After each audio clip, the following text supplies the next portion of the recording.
Hi, I'm Scott. Welcome back to my shop. In this video, I'm going to talk about the Elbo 2 hollowing rig made by Yoder.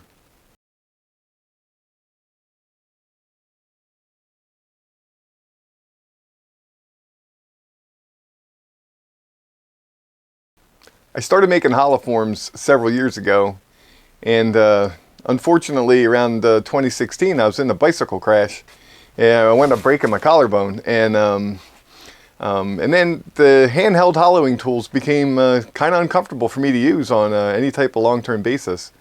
So I was looking for some type of rig that I could put onto my lathe, and I found what I thought was, a great fit for me was the Elbo tool by Yoder. So here's the Elbo tool set up on my lathe, and this is the original Elbo tool, and you can see here it's attached to the quill with the clamp. And then we got 3 pieces of steel, and they're just bolted together, which creates an articulating arm. And on the end here is a hole that will accept a 3/4 inch hollowing bar. And there's adapters so you can use smaller tools as well. Okay, if you noticed here on that close-up, there's a hole here in this piece. And that's actually where the laser guide attached, but I've taken it off of this tool and I've put it on the new Elbo tool, which is now called the Elbo 2, and that's what we're here to talk about today. Okay, so here we're back here, and now we have this Elbo 2 tool set up on the lathe, and I had to cut my head off to get the majority of this into the shot, but I'll go over all the different parts and everything, and what's different about this new setup. So let's just jump right into it. Okay, so you can see right here it says Elbo 2. Well, actually you probably can't see it, but it's engraved right here on this part, right? It's still the same type of articulating arm, okay, except that the front piece now can rotate 360 degrees completely around the piece, right? So that's kind of cool. It's very nice for being able to get into some tight places. Just like the other tool, right? It has the receiving end here will take a 3/4 inch hollowing bar, okay? And then there's adapters you can get. So there's adapters that you can get to convert. This is a 1/2 inch hollowing bar, so with the adapter attached, and the adapter will fit into that hole, okay? So this bar here is just a bar I had left over from the original Elbo tool, and I'm using it as a handle, and you can make your own handle or you can buy the one that comes with it. But here's the setup, and here's the laser, okay? And you can see here the laser arm goes across the top. There's a little laser attached on this end, and that connects to a wire that gets plugged into a 110 outlet. Okay, the way this gets mounted on the lathe, I'm going to have to change the camera angle to show you. So the way this gets mounted on the lathe is we have this base, right? And there's a piece of metal under here that fits in between the ways, right? And then we just have this clamp that just holds it in place, right? And the base comes in 2 different sizes. One for lathes that are an 11.5 inch swing to up to about a 19.5 inch swing. Right?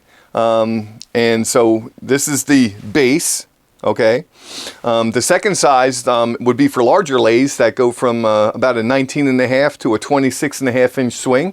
This is the large base I have for my lathe. And then the actual tool itself just sits right in the base, okay? Okay, so once we have the base installed on the bed of the lathe, the tool starts here and is this post, and that drops into the base, and the height is adjusted for the size of your lathe, okay, using this stop collar. So there's instructions, and they're not really hard, but basically you want to get the center of the tool lined up with the center of the spindle, and you're using your tool rest to do that. But just, there's a set of instructions, and once you get that set properly, then you can lock these pieces in, right? So this stop collar keeps this piece from you know, slipping down any further. And then these two lock nuts just lock that in place. Okay, and so once we have that all centered up on the lathe, then we're ready to do hollowing. Once we get the base set up on the lathe, okay, and then we get the tool itself set up on the base, right, and we get that height adjusted with the stop collar, that's something you only have to do one time. It's a little finicky to get it all set up right, and like I said, there's very detailed directions on how to get it, so regardless of the position of the tool itself, okay, it'll still stay on center with your tool rest, you know, at the same height. So once you get that all set up, you just lock that stop collar down, and then, you know, every time you go to set back up again for your lathe, you just put the base on, you drop the tool in, and it's set up perfectly centered. So, I mean, that's great. I like that simple setup. The Elbo original was extremely simple setup, and this really isn't much different other than maybe that first time around. So, okay, so now that we talked about the tool itself and the setup, let's talk a little bit about the laser. Okay, so the upright or the vertical arm here for the laser, there's a hole here in this piece, and you know, there's a bolt that goes through here, and I just used the laser off of my old Elbo tool. So you can buy this in different packages and everything. So I just bought the basic package since I already had some parts from the other tool, but we'll talk about that a little bit later. But this upright is just bolted in with a set screw into this piece, and then it rises up to a crossbar or a horizontal piece, and that's what the laser is attached to. Okay, I changed the camera angle so you can see that horizontal piece, or the, you know, the crossbar. And you can see how it is held in place. It's just got some very simple, you know, easy adjustments, and this will let it slide. Okay. And on the side you can't see, but I got some Sharpie marks here depending on which tool I have actually in the jig itself.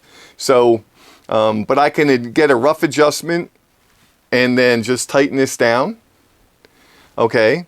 And then any fine-tune adjustment for the laser itself is done over here with the same type of clamp, right? It's just one of these little clamp screws, and it just pinches this down, and you can see this has a lot of potential, you know, movement here, and I usually just kind of start with it in the middle.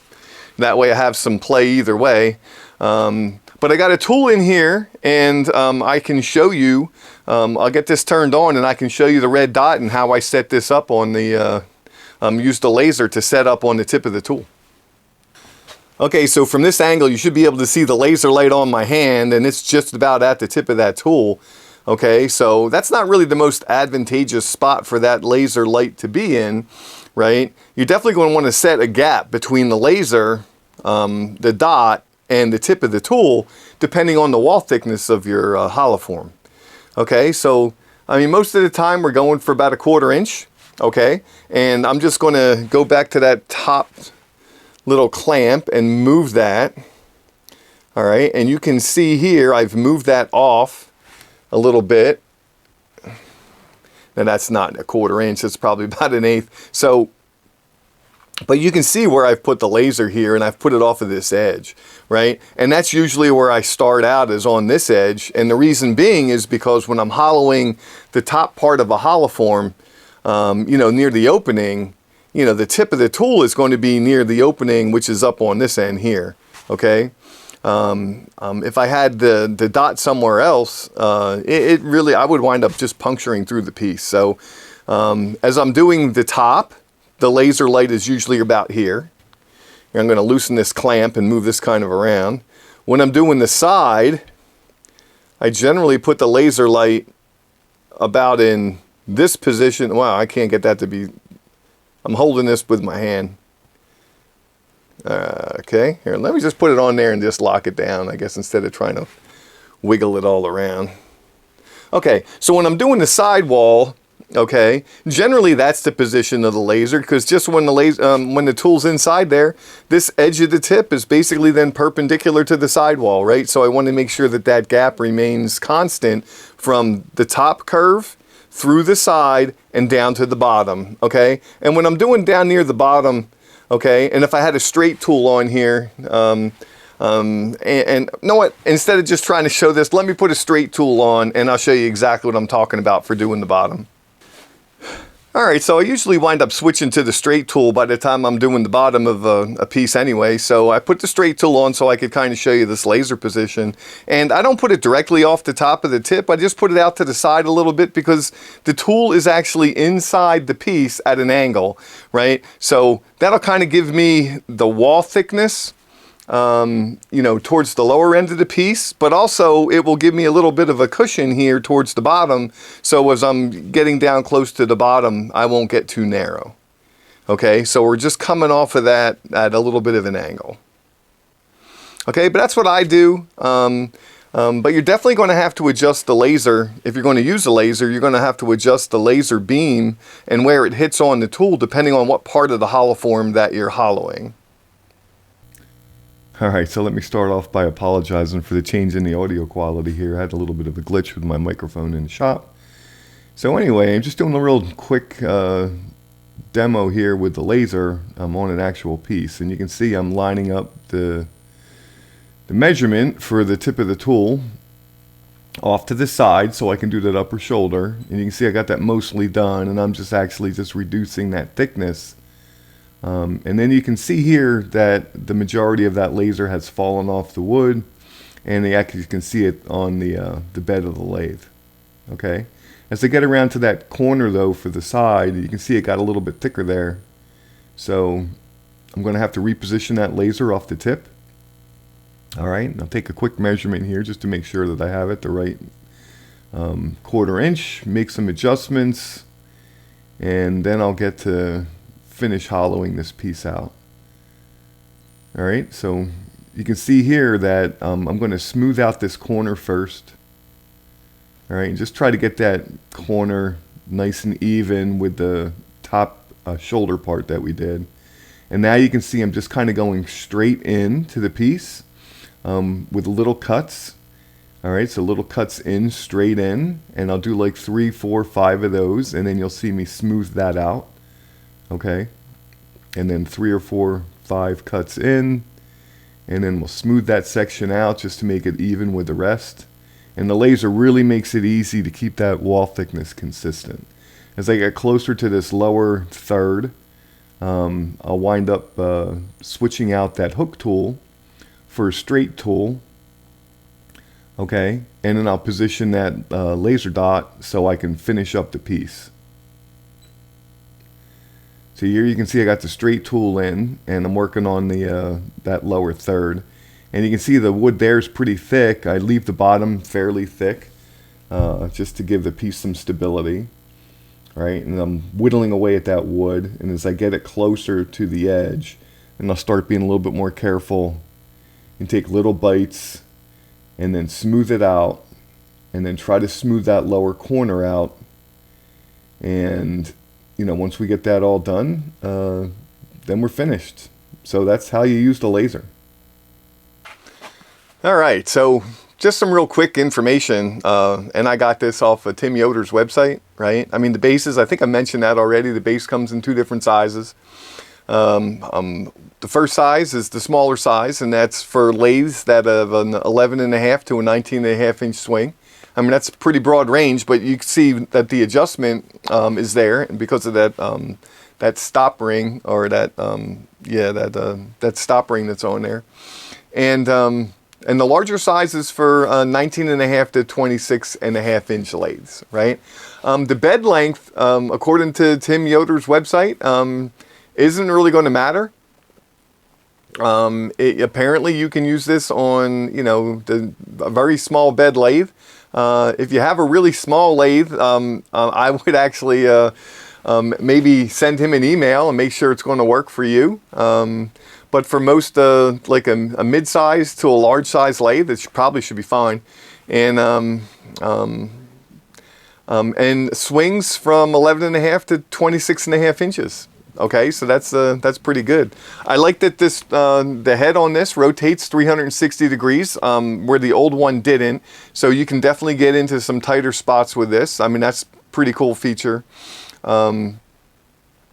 The tool slot for this is a 3/4 inch, but Tim makes adapters to fit 3/8 inch hollowing bars, 1/2 inch hollowing bars, and 5/8 hollowing bars. So regardless of what you have, you probably can get it to work with the Elbo too. Okay, according to the website, you should be able to hollow something up to 12 inches deep, depending on your skill level. Okay. I can tell you I've gone deeper than that. So maybe I'm pushing the envelope a little bit, but I've definitely hollowed at least 14 inches, maybe 15. But that's, you know, very, very slow going, you know, slow and steady, right? So you definitely don't want to take a big bite, you know, with that hollowing bar that far off the tool rest, because the tool rest is really this support, okay, for the hollowing bar. All right. I guess that's pretty much it as far as the specs go from Tim. And then I guess likes and dislikes for me. And really a lot more likes than dislikes, to be honest. I mean, it's a great system. Unfortunately, I did break my collarbone a few years back, and I really had to stop hollowing until I found something that took a lot of the pressure off my arm. If you saw my video on hollowing by hand, you know, I hold that the handle of the tool under my arm, and that's putting a lot of pressure up on your shoulder, and this is my broken collarbone. And for most people it's a straight line. Mine's kind of S-shaped right now and a little bit arthritis, so it is what it is. So but this is great for me. So I've been using this Elbo 2 since it was released. I absolutely love it. It's my go-to out of my hollowing rigs, and I have another. The base is super heavy duty. The rig itself is, you know, very heavy duty compared to the original Elbo tool, which I love that. So, I mean, you know, I was hook, line, and sinker when they came out with a new version. I like that the laser itself, you know, if you're going to use the laser, I like that the laser, the way to adjust it is just these little screw clamps. I love that. It's super fast and super easy to get that laser set up so I can get into hollowing. Nothing complicated at all. To set up the height for the tip of the tool, it's just a quick adjustment on your tool rest, and that's it.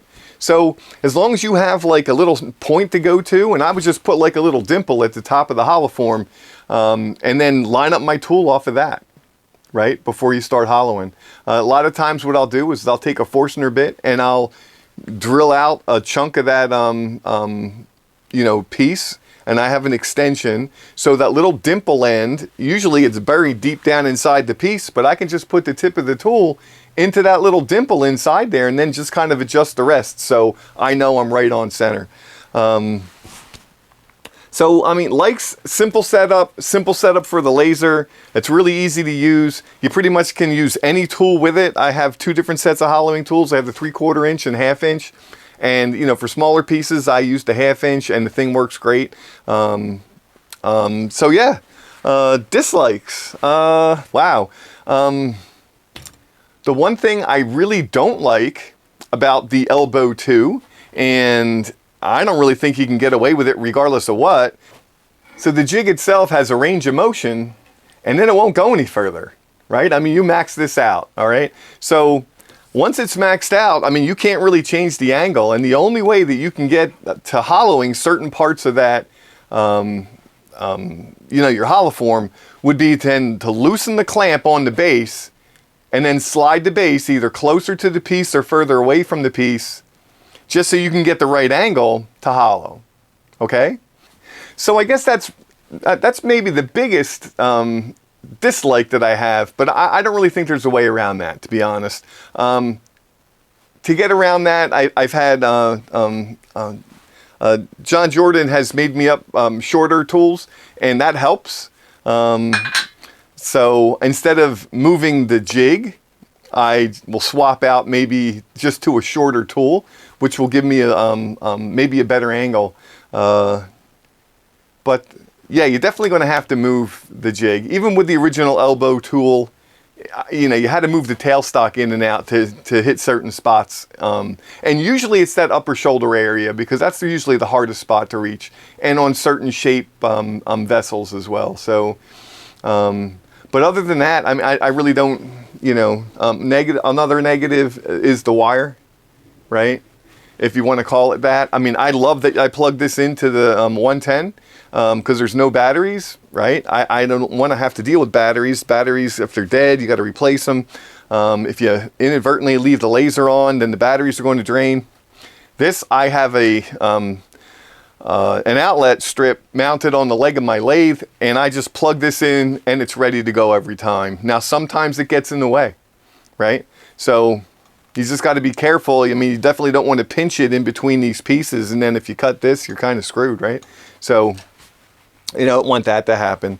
But those, I guess, are my, you know, my biggest likes and dislikes. But overall, I mean, this is a home run. So, you know, matching up this Elbo 2 with some John Jordan tools, and to be honest, maybe I should mention that as a dislike, right? So the Elbo 2, you can order it with a cutter, okay, or a hollowing bar.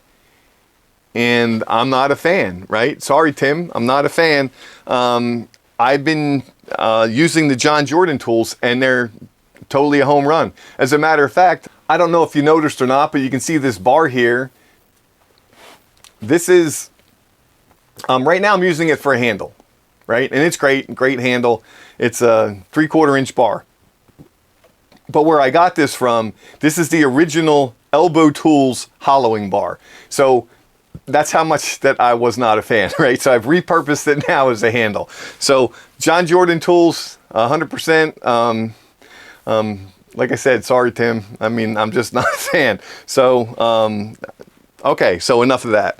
But those are probably my biggest likes and dislikes. And okay, and then finally, and you know, it's like it's the elephant in the room, right? I don't like talking about it, but it's the cost, right? What's this cost? So this comes in different packages. Okay, you can just buy what they call the naked Elbo tool, Elbo 2 tool. Man, that's hard to say. And if you buy the naked tool, right, it just comes with the jig itself and the base. No handle, no hollowing bar, no laser, and that's $475, right? And you can buy everything, the entire package, which would then come with a handle and the hollowing bar and the laser setup, and that's $660. And you can get almost every configuration in between, or mix and match parts, right? The bases are sold separate if you want to do that. You can buy a handle, not buy a handle. You can buy something later. You can add the laser later if you want. If I remember right, it's about $150 to get the laser set up. It might be a little bit less than that, but you'd have to go to the website and check it out. And I guess we should do a link to the website. So let's put a link to the website. At least I have it for the meeting. Or if you're watching this on YouTube, it'll be in the description of the video. Okay, so that's like a little introduction to the Elbo 2 by Tim Yoder, right? I love it. It's my go-to jig. It's what I use, I guess, 90% of the time. I loved the original Elbo tool, right? And like I said, when this thing was introduced and came out, I was very excited about it. And I bought it as soon as it was released. So it's an awesome jig for hollowing.